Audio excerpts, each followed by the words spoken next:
Vishnu ശാലിനിയുടെ latest episode പ്രൊമോയിൽ സത്യഭാമയുടെ വീട്ടിൽ രാത്രി എല്ലാവരും കൂടി ഭക്ഷണം കഴിക്കാനായിട്ട് ഇരിക്കുന്നുണ്ട്. ഭാമയും രാഘവൻ നായരും പിന്നെ രോഹിത്തും ശ്യാമയും എല്ലാവരും ഉണ്ട്. പക്ഷെ അന്നേരം അവിടെ ശാലിനിയെ കാണിക്കുന്നില്ല. പപ്പിയും സത്യയും ഒക്കെ ഉണ്ട്, പൊന്നിയൊക്കെ ഉണ്ട്. ഭാമയും പൊന്നിയും ശ്യാമയും കൂടി അവർക്കൊക്കെ വിളമ്പുകയാണ്.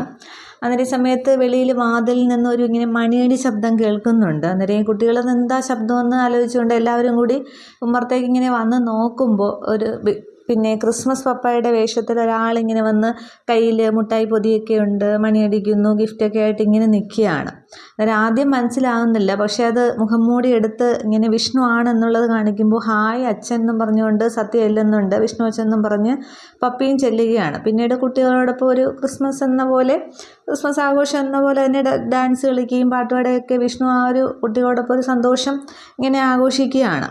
അന്നേരം എല്ലാം കണ്ട് കുട്ടികൾക്കൊക്കെ സന്തോഷമാകുന്നുണ്ട്. അതിനുശേഷം അതൊക്കെ കഴിഞ്ഞിട്ട് വിഷ്ണു ആണെങ്കിൽ മുകളിലെ മുറിയിലേക്ക് പോകുന്നുണ്ട്. മുറിയിലേക്ക് ചെന്നിട്ട് കണ്ണാടിയുടെ മുന്നിലേക്ക് ചെന്നിട്ട് ആ മുഖംമൂടി അങ്ങോട്ട് മാറ്റിയിട്ട് വിഷ്ണു ഇങ്ങനെ കണ്ണാടിയിലേക്ക് നോക്കി നിൽക്കുകയാണ്. അന്നേരം വിഷ്ണുവിൻ്റെ രണ്ട് കണ്ണും ഇങ്ങനെ നിറഞ്ഞൊഴുകുന്നുണ്ട്.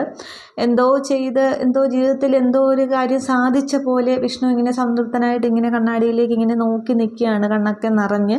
എന്നിട്ട് വിഷ്ണു ഇങ്ങനെ സ്വയം അങ്ങ് സമാധാനിക്കുകയാണ്. ഇനി ഒരിക്കലും ഇതൊന്നും തിരിച്ചു കിട്ടില്ല എന്നുള്ളൊരു ഉദ്ദേശത്തോടു കൂടിയാണ് വിഷ്ണു ഇതൊക്കെ ചെയ്ത് കൂട്ടുന്നതൊക്കെ. ഇത്രയുമാണ് ഈ ഒരു പ്രൊമോ സീൻ കാണിക്കുന്നത്.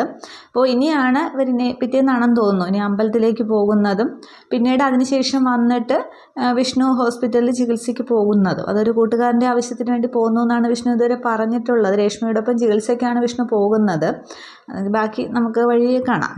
ബാക്കി ശിവൻ്റെയും ഡെയ്സിയുടെയും കാര്യമൊക്കെ, അത് ശിവൻ ഡെയ്സിയെ കൊണ്ടുവന്ന് വിവാഹം കഴിക്കുകയാണ് ചെയ്യുന്നത് യോഹന്നാനെയൊക്കെ എതിർത്തിട്ട്.